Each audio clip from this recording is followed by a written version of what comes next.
and I'll let you take it away. Awesome. Okay. Thank you, everybody, for spending a bit of time with us today. I'm going to go ahead and share my screen with you guys, and we can kick this off.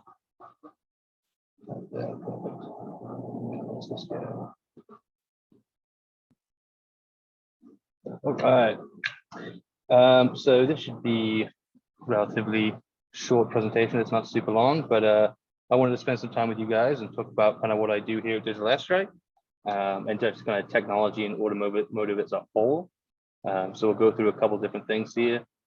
Feel free to ask questions at any point, or I have a question slide at the end. So hold them to the end if you wish, but I'm always available to answer some questions. So let's go ahead and kick this off. So the first thing I wanted to do here,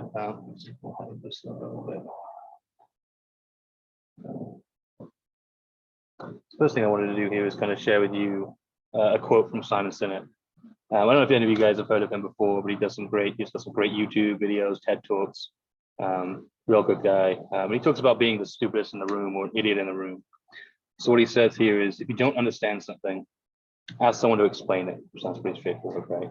But say it back in your own words, see if you get it right. If you don't understand something, odds are someone else doesn't either. So being an idiot in the room could end up being an act of service to others. So if you have questions, it doesn't matter if you think it's a silly question or not, please feel free to reach out. There's no such thing as a silly question, a stupid question. And a lot of times somebody else will have that same question. So it's great that you share that information or share those questions, because it helps other people out as well. So feel free to reach out at any point here and after the fact as well. So a little bit about myself. My name is Daniel Aston. I'm a senior director here at Digital Airstrike. I run the software engineering departments. So that's engineering, QA, the data team, app support, a bit of the DevOps. So everything in engineering I basically touch.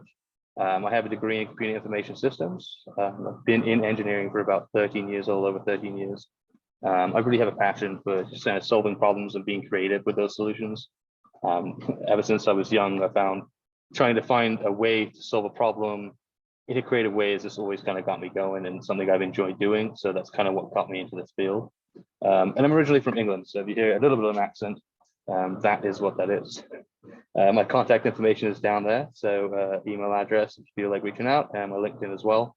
I'll share this slide on Slack after the fact, so if you feel like reaching out at any point, please do. So how did I get started in technology? So I kind of simplified it here. It was obviously a lot harder than 7 steps, but I started when I was young. I was building computers with a friend. I had a friend that his father owned a computer shop, so I used to build computers with him and his dad. That got me into technology at the very beginning. In high school, I took a Cisco course. That's all about networking, setting up racks and routers, terminating cables, fiber optics, that kind of stuff.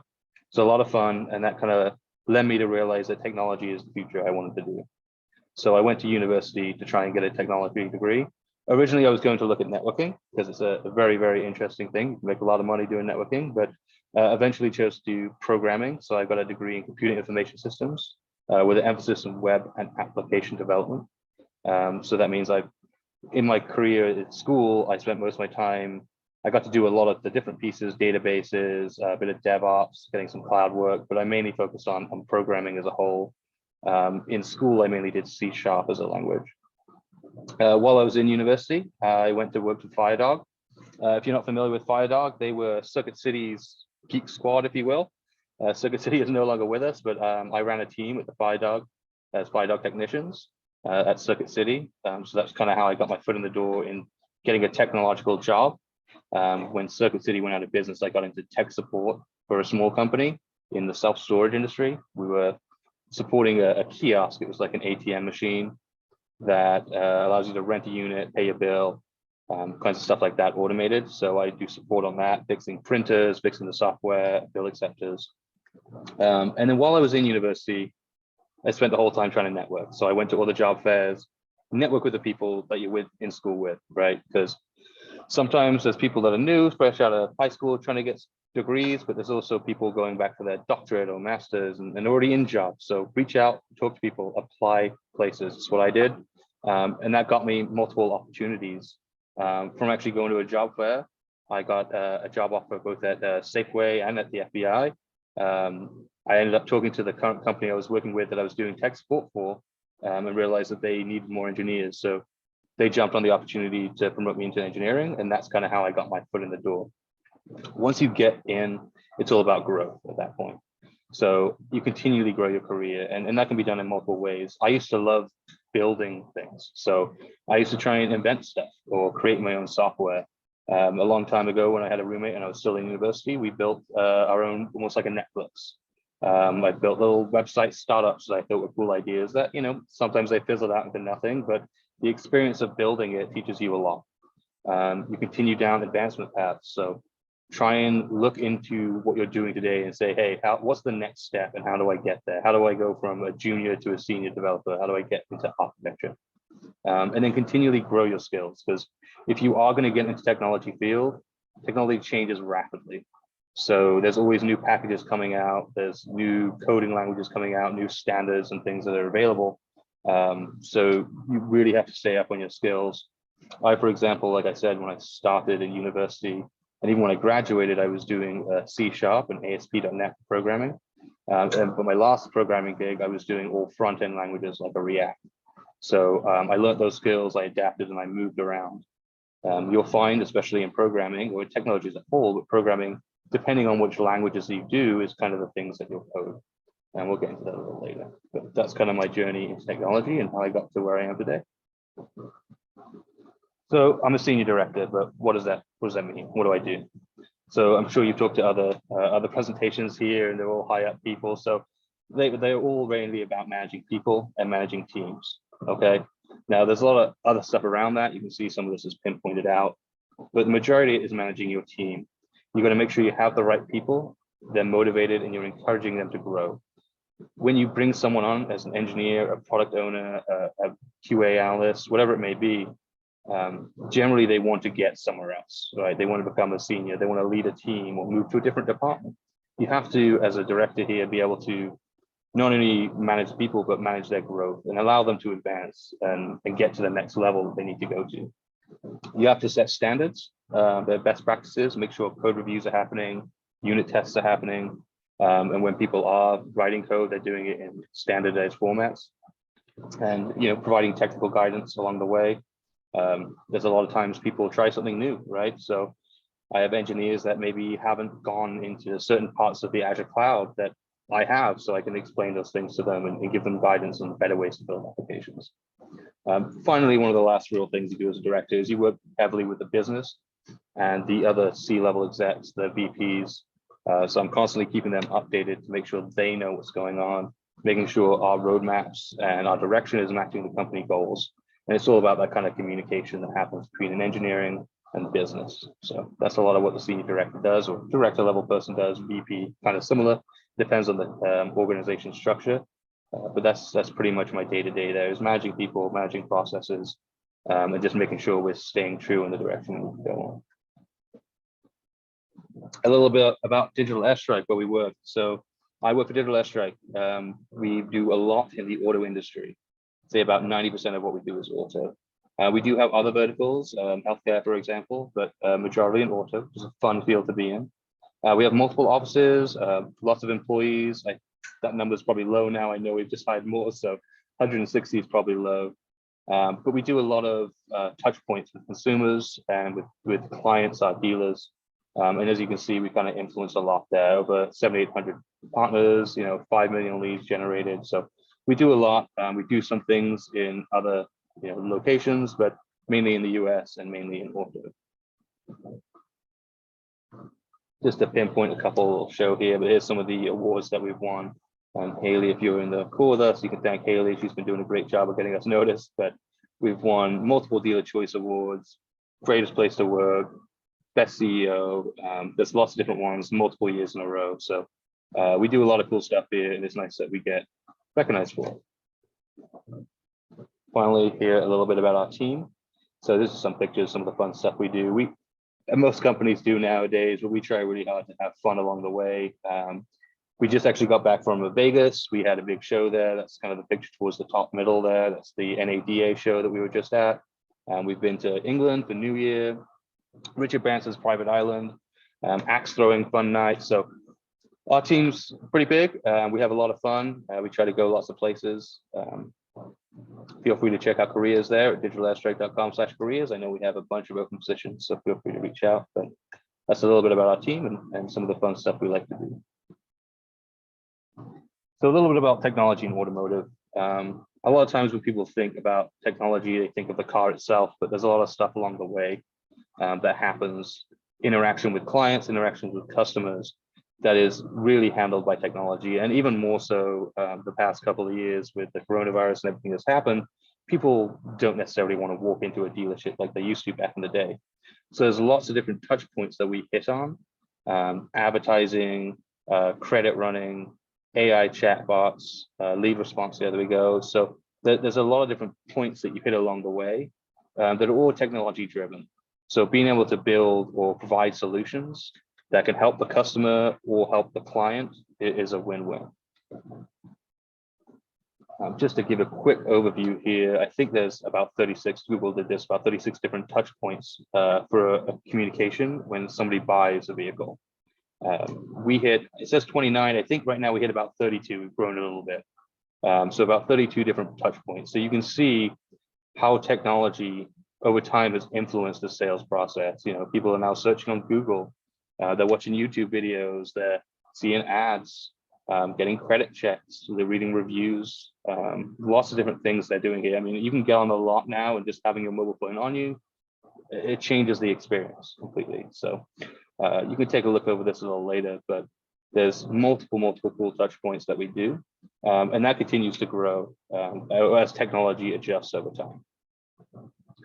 So when we talk about some of these touch points and kind of what we do here at DAS is we look at, okay, what are the problems that are happening in the industry? So here's some of the current challenges that I just wanted to pinpoint out that we like to focus on or that we're currently focusing on this year. A lot to do with leads. I'm not going to read these exactly, but lead management is a problem. Are they getting good leads? And how are you handling those leads, right? I don't know if any of you guys have gone through a purchase of buying a car, but sometimes you get multiple emails. It's like 3 managers and a sales guy and then an online sales guy, and then it's just kind of all over the place. So trying to fix that for the client, the dealership themselves, and you, the consumer, so you're not getting bombarded is something that we're working on. Trying to help people get employed there, because it's like most industries, it's kind of hard to find employees in some of these places. So we help them recruit. And then how do we get repeat business? How do we do trade-ins, buybacks? So right here is just a couple pinpointed items that I wanted to pull out. When you look into technology, you look at the current problems the market's facing and you say, how can I use technology to fix these pain points? What can I do to make this a smoother transaction for both parties involved? So that's kind of what you do in technology here at Digital Airstrike. We look at the problem, find a solution, and then build it. Daniel. Yes. Just a quick comment. We used the Costco referral system. And for about 5 weeks, we got up to 4 texts usually from the same dealership. Like they didn't know each other were reaching out to us. Yeah, so it can be a bit much at times. It was a lot. And it really makes you not want to buy from that person. Yeah. Right. Definitely. So those are the kind of experience exactly that I'm talking about is you don't want that as a user, and the client doesn't want that because they don't know that's going on, right? So if we can fix these pain points along the way, it's going to help you as the customer trying to buy a car. You're not going to get a bunch of messages, and it's going to help the client because they can be more focused on what's actually happening. So yes, excellent point. So let's talk about future technologies. So there's a lot of stuff going on in technologies and vehicles. Autonomy, something everybody's looking at, you know, the Teslas, the BMWs, everything's like trying to self-drive now. One of the big things I think is coming out here is wireless technologies with vehicles. I think one of these images says it, but when technology grows in these vehicles, you're going to have vehicle-to-vehicle communication. You're going to have vehicle to pedestrian, vehicle to like a traffic light. So this is going to grow exponentially. So if you're looking at technology and interested in automotive, there's many fields you can get into, working on, like I say, batteries, automation, vehicle communication. That like purpose-built technologies is the ability to build specific things for the specific needs that change with the vehicle itself. So specific LiDAR technology, for example, would be purpose-built technologies, because as AI changes, maybe the technology changes to be able to read the streets better. So there's lots of really cool stuff coming, lots of areas to get into beyond just software as well. I mean, electrical engineering or product management. I mean, every one of these things is going to have an array of technical positions when it comes to fulfill these dreams, if you will. So jump into a couple of these real quick. Electric cars, we all know about them. 40% year-over-year growth, a couple of stats there for you. But when you think about an electronic car, a lot of times people think the car itself, right? The Tesla.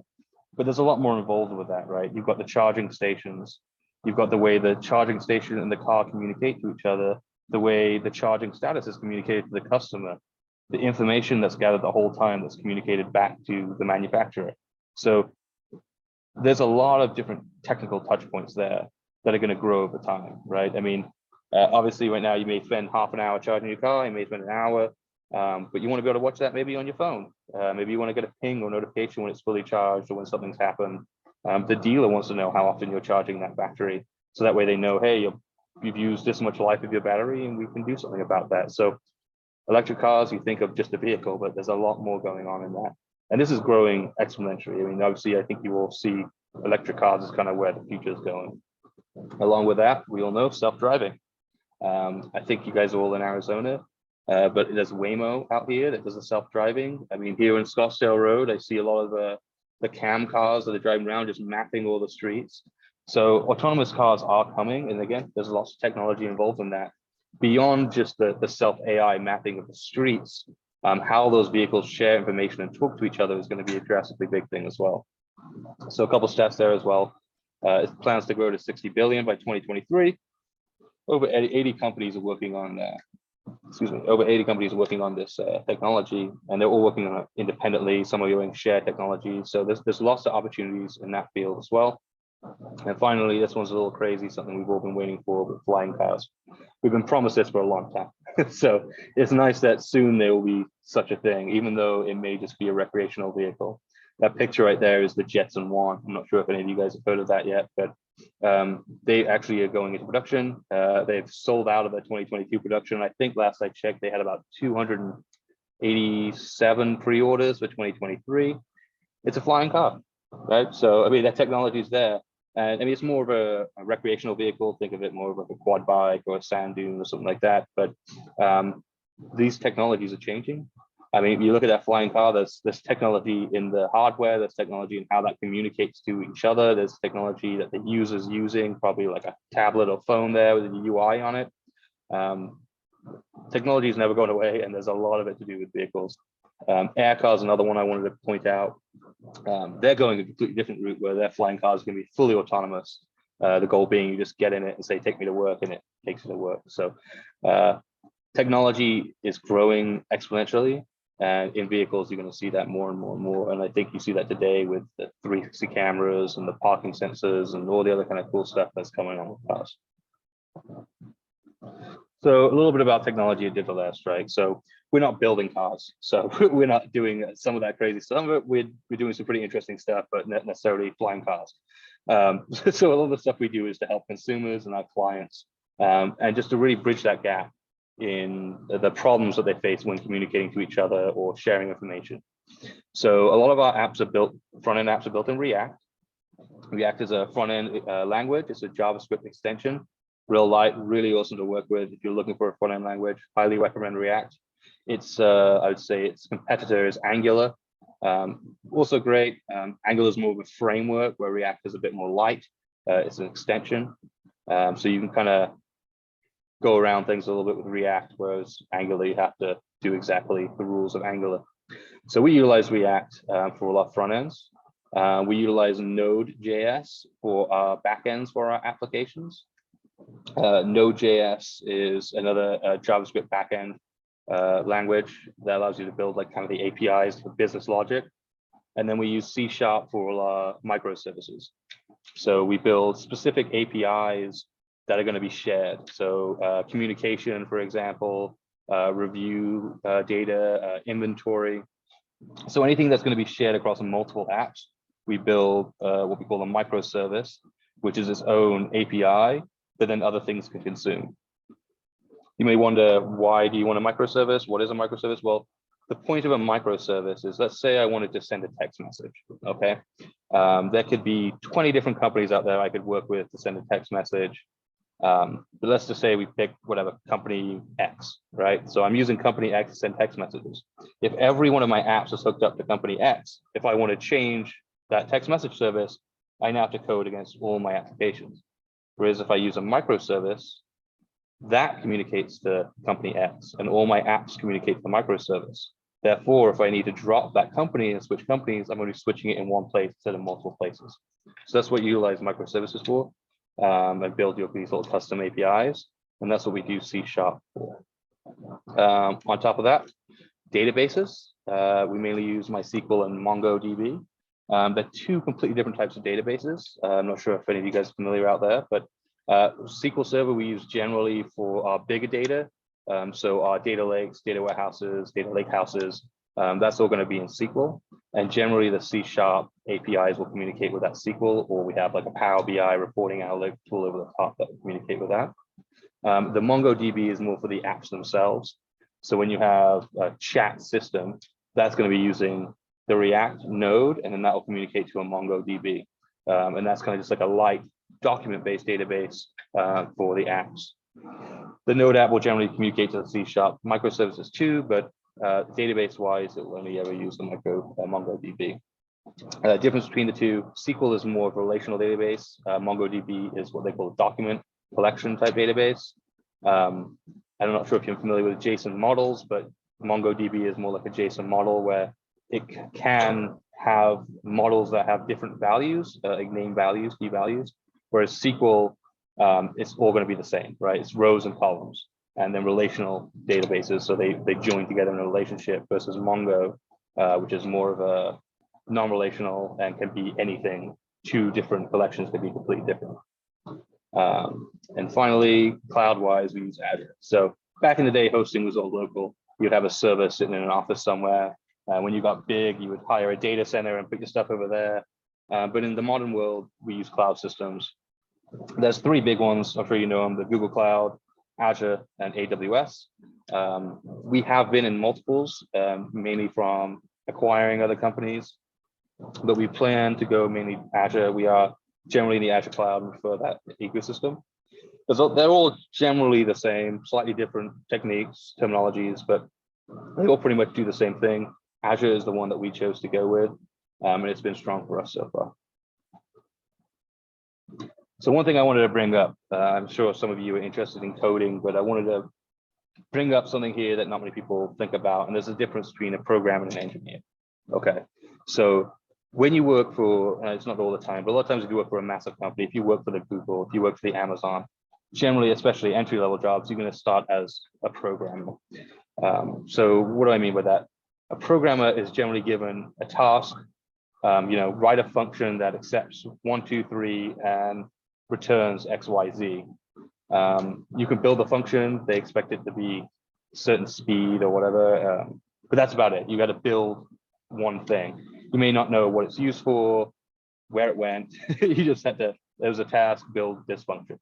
An engineer is more of a holistic approach. So an engineer can see, they understand what it's for, the reasons behind it. They ask the questions of, have you thought of this edge case or this user type scenario, and then help fill out the rest of the requirements for the story or task so it can be more holistically known, more full, versus a programmer. So an engineer can be a programmer cannot be an engineer, if that makes sense. So it's kind of complicated. So you got to think about kind of what you want to do. Do you want to be that person that just is given tasks and codes, which, don't get me wrong, that's great. If you want, there's a lot of people I know that just have headphones on, head down, and they're just doing that thing. They know how to write code and they're fine with it, right? You can make great money doing that. I personally have always been more of an engineer. I like to know the whys so I can figure out solutions that work better for them. Because a lot of times someone will come to you and say, I need X, but they haven't thought about edge cases that may happen, or what do we want to track? What are we going to log? What happens if a user does something that you weren't expecting? What do you want to happen, right? So that's kind of the difference a little bit between a programmer and an engineer. Engineer just kind of develops the full solution, where a programmer just codes a section of code. Okay. So we talked a little bit about roles in technology. I know I've talked a lot about coding, but I know a lot of you guys maybe don't want to code. So there's other things you can do, right? So I'll just touch point on a couple different things here. First off is a product manager, product owner. So they can be kind of similar depending on the organization. They may switch the titles, owners and managers, but the point being is that one of them is generally specific to the vision of the product, right? They own the product and say, hey, this is a text messaging project. We need to be able to also do video chat, right? Because our competitor's doing it and we want to stay competitive, and so they can come up with these solutions. But the product owner is more tactical, right? They're more strategy and figuring out tactical tasks. So the one may come up saying, I want this functionality. The other one goes, okay, well, how are we going to make it happen? So they'll chat with me and other engineers and start breaking down some of that work into logical chunks so we can place it on a roadmap and then figure out how we're going to get it built. So this is a way, and I think someone did it during the opening presentation, but this is the really being able to take business asks, business requirements, and turn them into something that an engineer can actually do something with. Another one here is a business analyst. They work very closely, or BA, they work very closely with the product manager and project team. They, in our world, mainly have worked on breaking down those stories. So an owner or a manager creates, hey, I want to do video chat. Somebody starts analyzing it. The other product manager starts analyzing it, determines, okay, these are the systems we're going to use. We're going to use this third party and this app and whatever it may be. Then the BA actually writes those stories out. So they flush them out. So there's a process you go through. We use Agile here, where you basically go through a 2-week set of work with set work items. These items are generally called stories or tasks. So a business analyst works on writing these stories. They make sure that they have all the requirements an engineer might need. If this happens, I want X to happen because of Y, right? They give acceptance criteria. So, hey, I need to make sure this thing happens, right? When I hit the video chat button, this pop-up happens, or whatever it may be. And they make sure that all the assets and anything that the engineer may need is in that story. So the goal being that when a business analyst has done their job properly, it should be ready for an engineer to take straight away. Scrum Master is another important role in technology. A Scrum Master is generally in the Agile methodology things, but they run all the ceremonies. So in the modern world, most companies use Agile. I'm sure you'll hear a lot. There's Agile, Waterfall, Kanban, Scrum Band. There's like a bunch of different things, but Agile is the one you'll probably get most with, Agile and Kanban. So in Agile, there's certain ceremonies. We have what they call daily stand-ups. Those are just quick 10-minute meetings every day of, I'm working on this, I got stuck on that, I finished this. That's about it, right? We have because we have 2-week sprints. 1 week, we have a grooming session, which a Scrum Master runs. So they basically run the meetings to make sure things are getting planned for the next chunk of work. And then we run planning meetings on the alternate week that says, hey guys, this is the work you're about to take. And the Scrum Master needs to make sure that everything's happening and facilitates all the communication along the way in these meetings. Make sure the leadership, the teams, the engineers, everyone's on the same page. Everyone knows who's working on what. It's their job to raise the red flag. If someone says, hey, I'm blocked on this task, I can't do it, they should be raising the red flag and get it unblocked for them. So there's a lot of stuff the Scrum Master does. It's an integral role in an Agile environment, but they mainly work around making sure the process is followed and everyone's doing what they need to do. Data engineer. Well, there's a lot of things you can do in data, but I pinpointed a couple here. You got data engineer, data scientist, there's DBAs, there's a bunch of things you can go in data. It's a monster on its own. But a couple we pin out here. Data science is a really big one right now. Data engineering has always been there. Your data engineer, that one is more on the hands-on type approach. So I'm going to build the databases. I'm going to write the schemas. I'm going to create the pipelines. I'm going to make sure the data is in a place that it should be. It's indexed, it's normalized, right? So they're all about making sure the data is strong and clean, okay? The data scientist is more about analyzing the data. So the data scientist looks at what the data engineer does.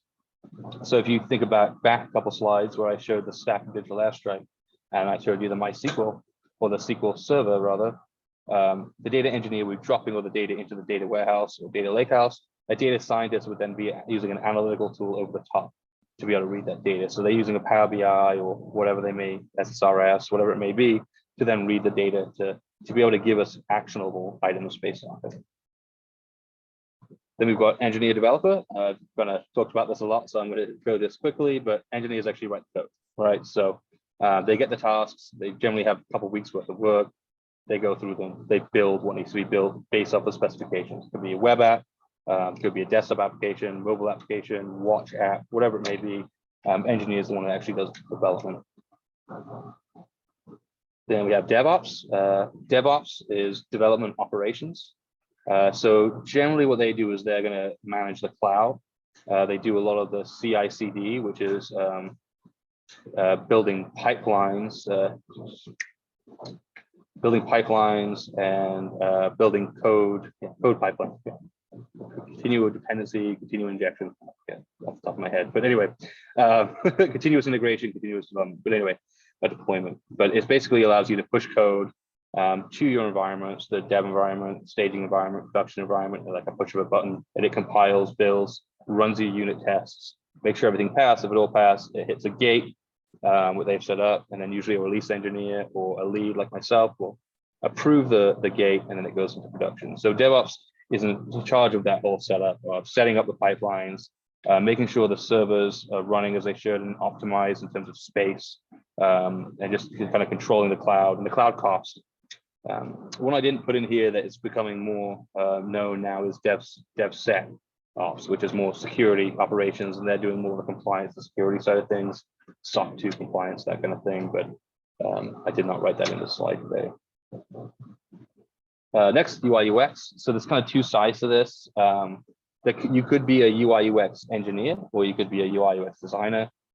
If you're the engineer side, it means basically that you're building the front ends. You don't really deal with the back ends. But if you're doing a UI UX designer, that means that you're generally the one who's in the Photoshop or InVision or one of these Adobe After Effects, whatever they are, to actually design the website. So you're designing, here's the icons, and here's where the menu button is, and this is where the drop down is, and the search, and you kind of draw all those out as wireframes. They get approval, you give colors based off the company colors or whatever it may be, and you kind of come up with an actual design, the user interface, the user experience of how everything works on whatever it is that you're building. So it's a really cool thing to do. Honestly, there's certain jobs where I've had to do the entire stack. I've done been the designer, the DevOps, the developer, the data guy. I mean, I've had to do everything. So it depends on what kind of shop you work at, what level you're doing. If they ever say full stack, that's generally what they mean. Full stack is that you do every piece of it. My experience personally is that there's never anyone who's a pro full stack. Usually you know a stack, but specialize in something. Myself, for example, I know a stack, but I specialize generally in front end work, like a React, like I was saying. So a lot of cool stuff you can do with UI UX. And it's really great to see your stuff come alive when you're designing. So that's a fun one to get into as well.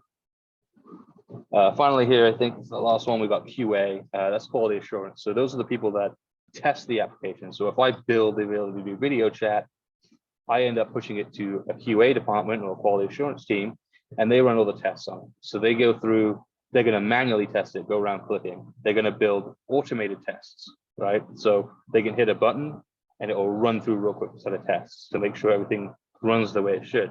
And ideally, they're building these out, what they call regression tests. So as you build more and more and more, each time you're building tests, you're adding to the previous tests. So at a certain point of growth, you can hit a button and it's going to test from the day one all the way across. So you can do really good quick testing across the application. Because a lot of times engineers will build something, and when they make a code change, it could break something else down the line, right? So if you're only testing one bit of it, you're missing what you broke behind. So having regression testing in QA is great, but the QA team just make sure that we deliver a quality product, right? That it hasn't got bugs in it. Some technology to know. So there's lots of different technologies to know. So I just kind of wanted to pinpoint a couple in here that should just kind of be useful to you guys. Kind of doesn't really matter which one of those you're in. These tools will be useful for you, at least a set of them will be. So database tools, SQL Management Studio, if you're going to use a MySQL, or sorry, MS SQL database. SQL Management Studio is going to be what you want to use. There are other ones, there's free ones, there's lighter ones, but the main one you'll hear is SQL Management Studio for managing SQL. I didn't write it on here. There is specific ones for MySQL, which is kind of a cheaper version of SQL, smaller, lighter version, slightly different syntax. But there's tools for that too. For the Mongo type database or document type database, I always use Robo3T. There's also MongoDB Compass. There's a handful of other tools out there, but those are a couple of good ones I recommend. Code editors, I mean, you can code whatever you want, but Visual Studio Code are the ones you'll probably find most. Again, it depends on your language. If you're doing like a Python or maybe a Java, you might use a different editor. I mean, my goal, honestly, was always to be able to code in Notepad. So if you set that stuff as if you want to be a coder, and you can set yourself the goal of being able to code in a Notepad, then you'll be pro, trust me. API tools. So as I spoke earlier, we build microservices and APIs. Back in the day, they used to be SOAP APIs. Now they're called RESTful APIs. But there's a couple of tools you can utilize to communicate with and test those, both in an engineer and QA test point. I always use Postman. It's pretty well known. It's free, so it's not a problem there. And it's a great tool to be able to call and test APIs if you're going to integrate with somebody's system, or if you're in QA and you want to test functionality of somebody else's, you can utilize a Postman. Fiddly and Insomnia, they're both the same kind of thing as Postman, they're just other brands. I actually at one point, as a side fun, built my own Postman Fiddler type thing with some custom stuff in it. So again, side projects, always fun. Source control. So source control is important. If you're ever going to write code, you need a place to store it, and storing it on a thumb drive or your computer is not a good idea. And I don't recommend that at all, because if your computer crashes, you're in trouble. So utilize a GitHub, Bitbucket, Azure DevOps. Those are standards. Most people will utilize GitHub. So basically you want to learn Git, because all these things, source controls, are generally based off of the Git commands. We use Bitbucket and Azure DevOps here at Digital Airstrike. But it's the same Git command. So if you learn Git, you can generally do that whole stack, but they're just good to play around with, walk around a little bit, so you at least understand what it's for, where the buttons are, how to do certain things. For product management, Azure DevOps and Jira. Again, DevOps is it used to be called Team Foundation Studio. It's mainly task management. It's got repos in there. It's got wikis in there. It does kind of everything. So Azure DevOps is also product management, and then we utilize Jira here as well. So that's the tool we use to create our epics, our stories, our tasks, so feature sets, test sets, all those kind of things. So all our tracking of work is done in a project management tool like Jira. Finally, cloud services. Play around with one of them. Go sign up for a free account and play around. I highly recommend getting a little bit familiar with cloud services, because everyone's going to get one. Wherever you go, they're generally using a cloud service. Azure, GCP, AWS, the big ones. Again, we use Azure here, but if you can get the hang of one of them, you should be able to pick up the others fairly easy. So there's a couple tools that I recommend checking out. So what do we look for at Digital Airstrike, and what do most places look for? They look for problem solvers, right? They want people to be able to solve a problem, right? That's what you do in technology. Whether you're a PM or an engineer or QA, you're in that process of solving the problem. So just make sure you always have that mentality. Project owners, that's really big for us here, but most places will look for that. If you're looking to grow in a company, take ownership of something, okay? Act like it's yours. Like a lot of times people will ask you to do something in engineering or technology. They say, hey, this is a great idea, do this. It's important for you to be able to say, hey, you know what, maybe that isn't the best idea, or what about this approach that you haven't thought of? If that was your product, how would you treat it, right? And that's a great way to go about anything, any job you take. If it was yours, how would you run it? Now, don't get me wrong, sometimes they're like, it doesn't matter what you think, do what I say and, do it, but it's your job. But it's always good to act like the owner and say, hey, is that the right decision, right? I mean, problem solvers, critical thinkers kind of go hand in hand, but you need to be able to think critically, you need to be able to see the big picture, okay? As we've talked about between programming and engineering, if you want to get to the next level in any kind of software programming, any of those real technical roles, you need to be able to see the big picture and think big about, like project owner, what's next? Why are we doing this way? Is there a better way? And then team players, right? Nobody likes someone with an ego. We've all done team projects and had that one person that did nothing. So be a team player. Just make sure you're there to help people around you, pick them up when they're down. They'll do the same for you. And this is, I mean, this is true for digital airstrike, all these things, but this is going to be true for most companies that you go for. Especially if you want to exceed, you want to grow in a company. Pinpoint these things out, act like an owner, be a team player, think critically, and you'll do well. So I just want to throw this in here as well. So these are just some careers in digital airstrike, right? So not everything is technology based. I mean, we do a lot of techie stuff here, but I mean, we also do video stuff. So we've got like media relations, right? Media services, we do videos and social ads for people. So if you wanted to get your foot in the door that way, that's a way of doing it. I mean, like I say, I started in tech support. Once you're with somewhere that maybe has an engineering department, it's very easy to try and move into that, right? So start at the bottom, work your way up, right? And apply for all kinds of things. You never know what you'll get the job for. But database engineers, software engineers, automation and QA engineers, DevOps, client support agents, you know, so lots of different positions. All of this is technology. That's recruiter and sales aren't really technology oriented, but most of these things have technology in them, right? You're either working on social, building videos and ads, or you're working with DevOps and engineering and product and all that. So we have multiple opportunities at Digital Airstrike. Feel free to go check out the website down there again, digitalairstrike.com/careers. Multiple opportunities, constantly growing as well. So feel free to take a look. So how do you get started? I get asked this a lot. How do you get into technology? How do you get started? So obviously you got to be interested. You can't say, I don't know anything about technology and jump in. So you guys have already taken the first step. You're going to school, you're in this externship. So I know you're heading in the right direction. So look for jobs, right? I mean, obviously network, meet people, go to job fairs, do all that stuff. Those are really helpful. But apply for something. First of all, find a job, right? Look at LinkedIn, look on Indeed, wherever it may be, your schools, job search, whatever it may be. Read the position. If you can understand parts of that position, or it's got HTML or it needs requirements, why not just go for it, right? Fill out the application and go for it. The worst thing anyone could ever say is no, right? So you're never going to lose anything. And if anything, it's a foot in the door. I've had jobs before where I was not qualified at all, and I applied for the job and they said, hey, you're not qualified for this one, but we were just about to do this job and release this one. Let's interview for that, you know. So you never know what's going to happen. So always fill out the application, always just like submit it and see what happens, right? Research the company as well. Make sure it's, especially as you get more and more into it, make sure it's a company you want to work for, right? Are they doing something that you're interested in? I mean, if you get a foot in the door somewhere, it's great, but ideally you want to work somewhere that you're enjoying what they're doing, that you're passionate about the things that they're doing. Always prepare for an interview.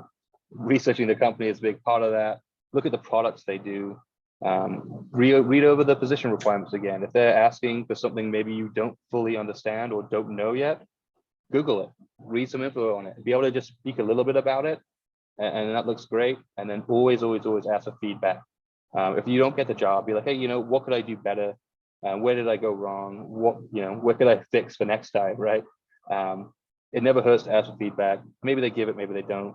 But these are like the basic things you have to do. You do this for any job, regardless of what it is. But once you get your foot into the door of somewhere, and once you've got a little bit of experience, it's very easy to move to the next one. So it's just about pushing pretty hard to get in that first job. And like I said, I got mine from a career fair. I got multiple opportunities there, which my school through. And then I just went to my current employee and said, hey, I want to do this. Are you going to help me or not?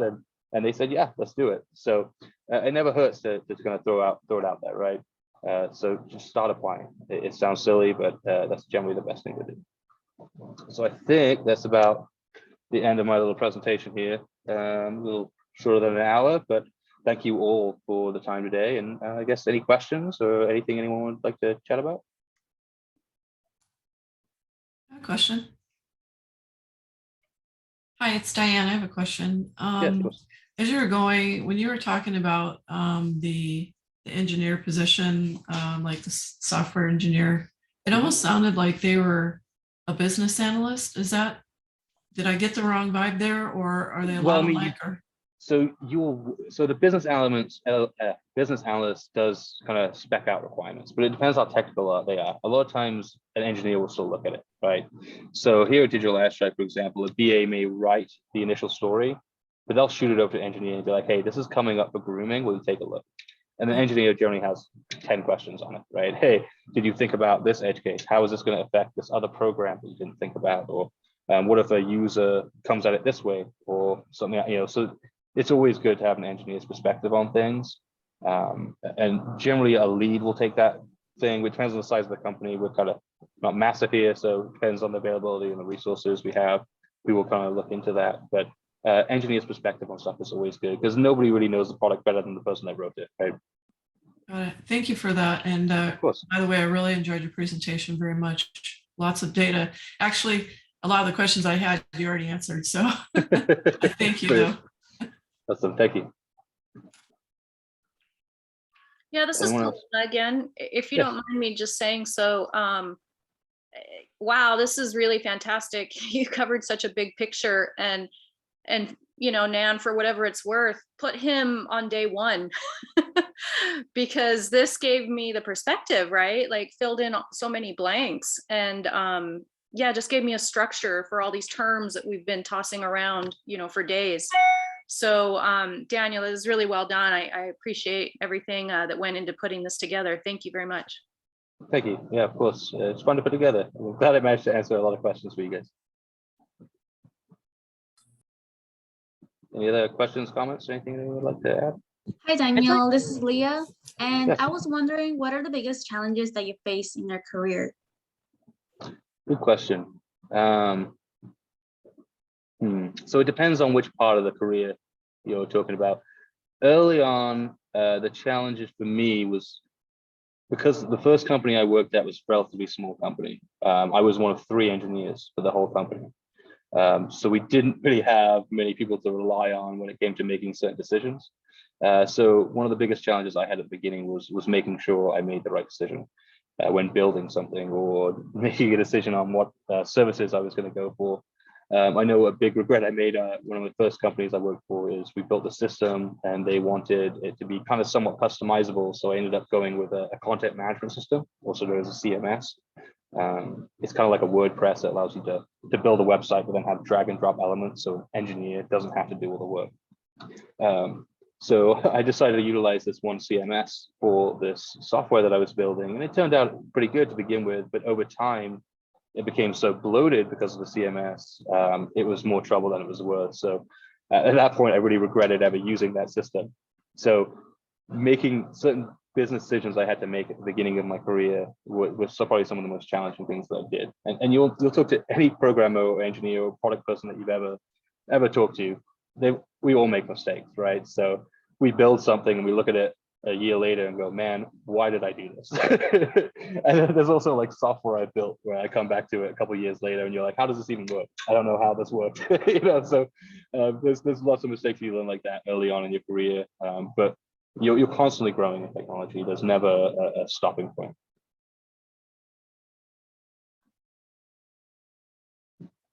I hope that answers your question.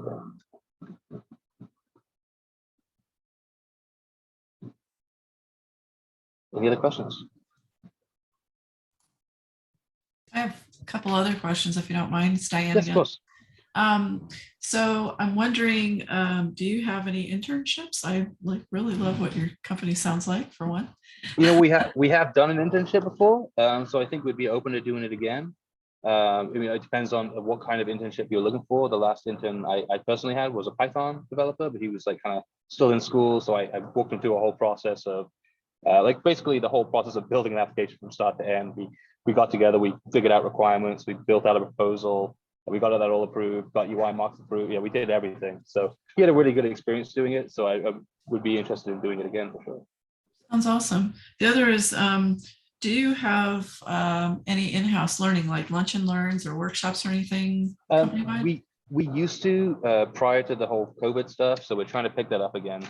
We haven't got any plan quite yet, but this year we are planning to pick up a couple. So I'll make sure to keep you guys in touch if I do that.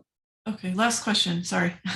Do you have any remote workers, or what is your format look like over there? Yeah, so again, it kind of depends on the position. The technology, yes, we have remote. I have people in different states. I have people in Mexico, a couple in India, so we have them all over the place. even some engineers that are here in Arizona and Scottsdale working remotely. So some people like to come to the office. I personally am here pretty much every day. Some people come here every day. Others take a couple of days a week, you know. So it really depends on the individual, what they kind of want to do. But generally, personally, I'm flexible with it, especially in engineering, because of the way engineering works. You either get your work done or you don't, basically. So it's pretty easy to know if someone's not doing anything. So it's pretty flexible with remote work. Got it. Thank you. I appreciate it. I'll be in contact with you, by the way. Of course. Thanks. Thank you, Dan. Any other questions? Hi Daniel, this is me, Italo. Like I was wondering like about the internship, like you have any internship like opening now or because So the career I've had an internship before where I had 2 people that came and did some work with us. I don't know if we have any open right now, but I can definitely talk to HR about the possibility of opening something up. Again, really it depends on the what you're kind of going for. Like, are you trying to be programming? Are you trying to be QA? You trying to be, because I'd have to make sure that we had the work that could fit for you guys and someone to be able to work with you. Because the last thing I want when it comes to internships is to give you something that's not useful, right? In terms of, I don't want to just give you something to do it. I'd rather you got an experience out of it and realize and learn the process and the actual business side of things, as opposed to here, do this data entry or something boring like that. You know what I mean? So depending on what you do and your kind of goals for the internship is where I'd put you and kind of how I'd structure it. So because like I say, I want it to be something that is valuable to you guys. Okay, thank you.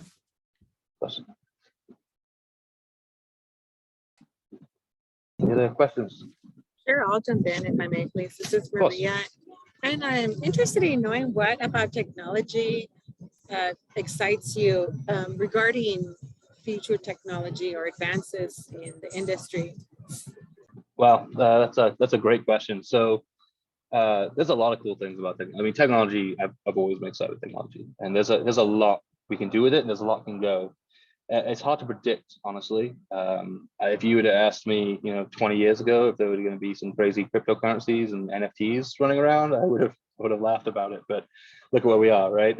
So there's a lot of cool things with technology. In automotive, again, I think one of the big things that I'm personally interested in automotive is the communications, right? So vehicle to pedestrian communication. So let's point this out, for example, right? A vehicle comes to a stop sign today and if someone wants to cross the street. So if you're doing that experience, by default, you kind of look in the eyes of the driver, you recognize that the driver looks at you, and you kind of instinctively know, okay, he's stopping, he sees me, I'm crossing the street. Okay, that's something we will take for granted today. How do you do that when there's not a driver? Okay, so how do you communicate to that person that the car's recognized it and it's crossed the street, right? That's a whole new challenge that hasn't happened before. Mercedes-Benz, for example, they're actually working on something like that where it projects onto the screen under the street, maybe like a crosswalk or an arrow to say, hey, I'm going to be turning into this parking spot so you can go do your thing, right? So those are the kind of challenges and technological advancements that are exciting to me, is the vehicle communication that's going to be coming out of it. I think there's going to be a lot of cool stuff happening there. Very cool, thank you. Yeah, and that's just one of the things. There's a lot of cool stuff coming. I mean, electric cars, how they're going to charge driving on the road. I mean, I don't know. There's a lot of cool stuff coming. I have another question. Can you tell us how is your like daily activities during the job? Like how is your tasks? For my task or for more of an engineer stuff? I think both, like your Okay. position. Right? So if you're an engineer or QA, you generally have, so we work in an agile world over here. So every 2 weeks we have a planning session and we say, okay, like I told you, the Scrum Master runs those things. They run the planning and the grooming sessions. So we generally do a grooming at some point. That's the product managers and the engineers a bit working together to say, this is the task we're going to be taking coming up, right? Does anyone have questions? You make sure you groom them out. So then in that beginning, you have a planning session and you take on those chunks of work. So as an engineer, you may have, they're full of points. We point them basically saying the effort of work. A story point, if someone talks about a story point, it's not a big mistake people say is process of time, where it's not at all. A story point is actually a process, a function of complexity, effort, and risk, right? So it's a combination of those things. So a story could be 2 points or 5 points. You know, it's easy, it's difficult. It could be 13 points, very difficult. So you, as an engineer, set a velocity. You set a velocity, which means that, hey, in 2 weeks, you're able to take 18 points worth of work, let's say.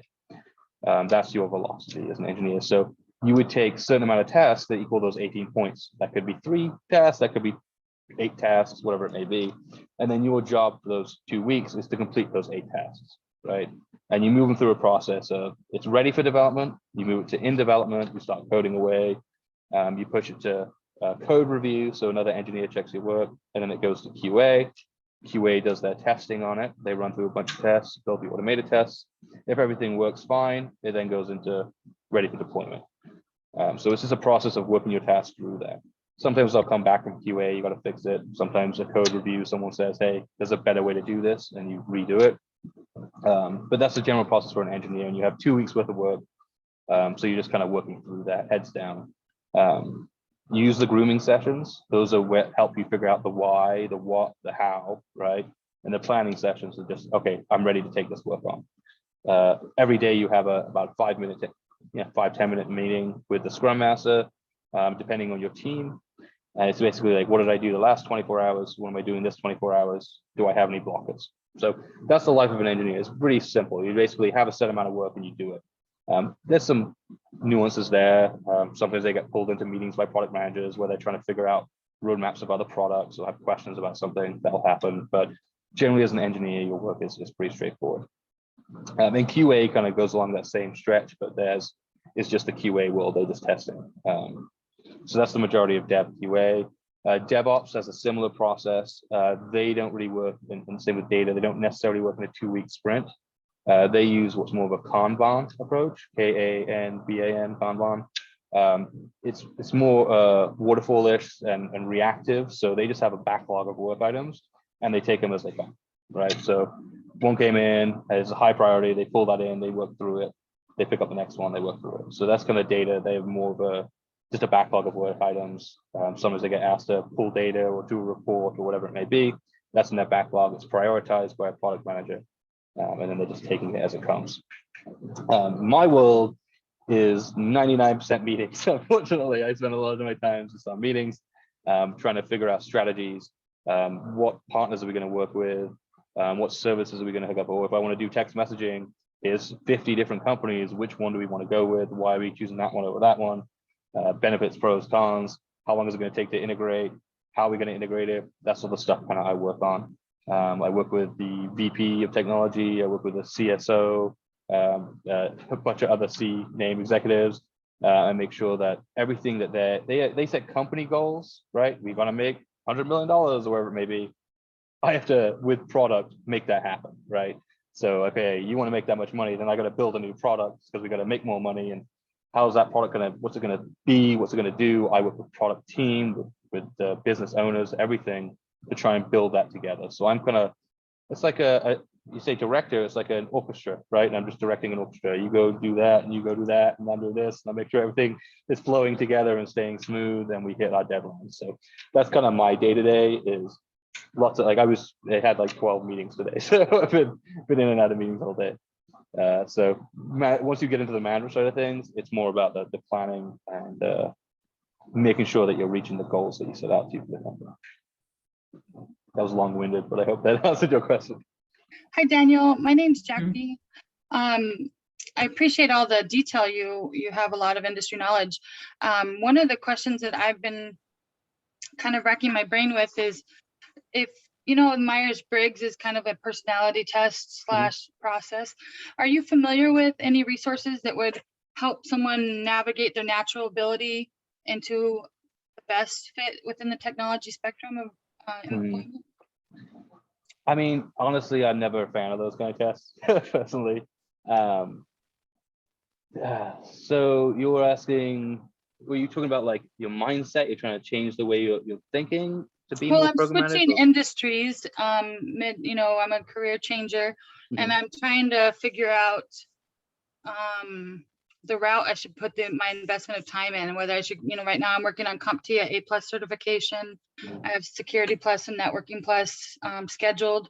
I've done some coding, like I have like this melting pot of different efforts that I'm pursuing, but I'm trying to map it to a career and make Okay. sure that it's a well fitted for my personal learning style or interest or natural skill set. Yeah.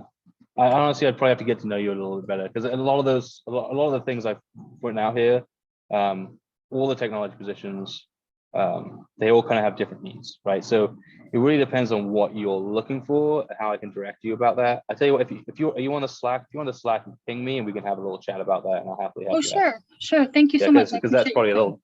little deeper conversation that we need to have there. But yeah, Okay, I can definitely help you with that. perfect. Thank you so much. Not a problem. It's funny that hi, this is Maria once again. And it's funny that Jackie asked that question, because I was initially going to ask, or rather say, you mentioned all these exciting fields within technology, and I feel like a kid in a candy shop trying to decide, where do I go? Where do I belong? Yeah. What do I do? It's also exciting and interesting. How do you narrow it down? How do you know this is my path? This is where I'm Yeah. supposed to serve? That's definitely a challenge, and it's always going to be personal depending on kind of how you fit. So it's really good to kind of get a little taste of each and then kind of go down that road to discover. The cool thing is about once you get into technology, it's pretty easy to pivot into other things, right? If you get into start coding, you can easily become a product manager or a PO or BA. You can jump into QA. It's harder to get maybe into security, but you could probably get that. So there's a lot of these paths that do intersect, right? I know, for perfect example, our Scrum Master here was in QA. She was running a lot of stuff in QA, and she said, "Hey, I want to try something new. I just took this little course. I think I can do Scrum, and we needed a Scrum, so we brought her over, and now she's a Scrum Master. She's loving it. She's doing a great job." So a lot of these jobs kind of do have intertwining abilities, right? So if you do get into one, you're like, "Man, I'm not sure this is me." It's pretty easy to pivot into something else. But again, it's kind of more personal. I mean, are you wanting to create something? Are you more interested in the business side of things and the understanding and the creation of an idea, or do you want to like physically build? Because I've always loved the creativity of building something, right? I've always considered coding kind of like writing a book and then drawing the pictures at the same time. It's like an interactive book I drew. So I've always really